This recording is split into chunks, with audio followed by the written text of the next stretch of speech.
Hello. Thank you for joining me today. Please don't forget to like, subscribe, share, and leave me a comment if you enjoy my videos. Welcome to Nomad's Land Studios. Narrations by Rebecca. Nutcracker and the Mouse King by E.T.A. Hoffmann. Chapter 3. The Favorite.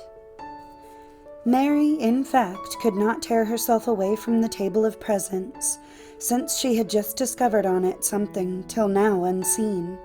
The marching off of Fred's hussars, previously paraded close in front of the Christmas tree, left exposed to view a very remarkable little man, who stood still in the background, as if quietly awaiting his turn for notice. His figure, indeed, was not much to be proud of, for, besides that his rather long, thick body by no means fitted his small, thin legs, his head also seemed far too big. His nice clothes, however, which bespoke a person of taste and cultivation, went far to make up for this deformity. He wore a very fine, shiny, violet hussar jacket, with many white buttons and gradings, pantaloons of the same stuff, and the most elegant boots that ever adorned the feet of a dandy undergraduate, aye, or of an officer. They fitted his neat little legs as closely as if painted on them. Ridiculous it was, indeed, that, with this costume, he had hanging behind him a short, clumsy cloak or hood, which looked exactly like wood, and a queer woodsman's cap on his head. But Mary bethought herself that Godfather Drosselmeyer also sometimes wore a very ugly lounging jacket and a dreadful cap, yet was a dear, good godfather for all that. Also, she considered that their godfather would not be nearly so good-looking as the small figure, even if, in other respects, he were dressed out as smartly.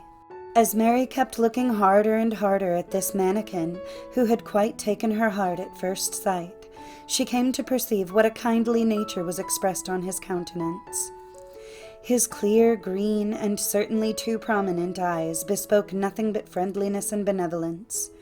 It suited his looks well that his chin bore a well-trimmed beard of white cotton, which set off the pleasant smile on his bright red mouth.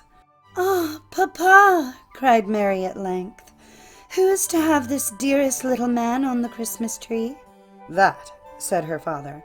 "That fellow, my dear child, is to make himself useful to you all. His work is to crack hard nuts for you, and he belongs to Louisa as much as to Fred and to you."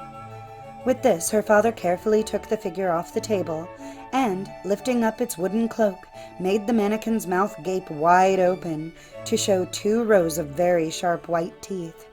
Then he told Mary to put in a nut, and, crack!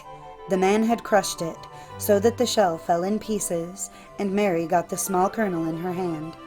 Now Mary and all might know that the elegant little man belonged to the race of Nutcrackers, and practiced the profession of his ancestors. The little girl cried out for joy when her father said, "Since friend Nutcracker pleases you so much, dear Mary, he shall be your special charge and pet, though, as I said, Louisa and Fred have as much right to him as you." Mary at once took him into her arms, and made him crack nuts, yet picking out the smallest ones, in order that the mannequin might not have to stretch his mouth so wide open, which was not good for him. Louisa came to look, and for her also friend Nutcracker had to perform his service, which he seemed to do with good will, for he kept on smiling in the most amiable way. Meanwhile, Fred had grown tired of all his riding and drilling, so, when he heard such a pleasant cracking of nuts, he ran to his sisters and laughed heartily at the funny little man, who, as Fred also liked to eat nuts, passed from hand to hand, and was never allowed to stop opening and shutting his mouth. Fred always kept shoving in the biggest and hardest nuts, but all of a sudden there was a crack, crick, then 3 teeth fell out of Nutcracker's mouth, and his underjaw went loose and wobbly. "Oh, my poor dear Nutcracker!" cried Mary, snatching him out of Fred's hands. "What a silly, stupid fellow!" exclaimed Fred. "Sets up for being a Nutcracker, and hasn't a good set of grinders. He doesn't seem to be very first-rate at his business. Hand him over, Mary. He shall go on cracking nuts for me, even though he loses all his teeth and his whole chin into the bargain, which is what such a good-for-nothing deserves." "No, no!" cried Mary in tears. "You are not to have him, my dear Nutcracker." Just see how sadly he looks at me and shows his sore little mouth. But you are a cruel boy. You beat your horse and have your soldiers shot."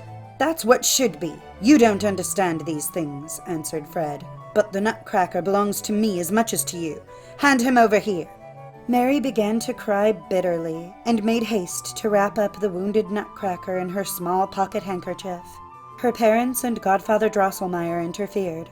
The latter, to Mary's grief, took Fred's part, but her father said, "I have put Nutcracker under Mary's protection, and since, as I see, he now needs it, she has full power over him, and nobody is to say a word against her.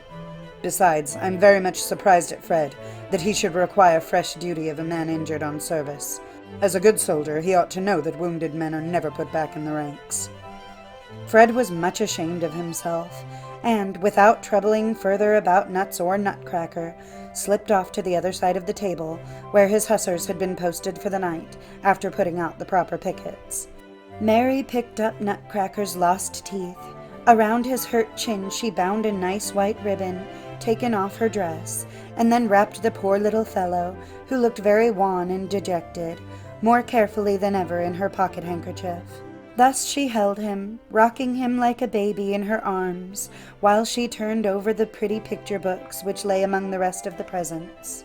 She became quite cross, as was not at all usual with her, when Godfather Drosselmeyer laughed a great deal, and kept asking how she could go on so with that hideous little creature.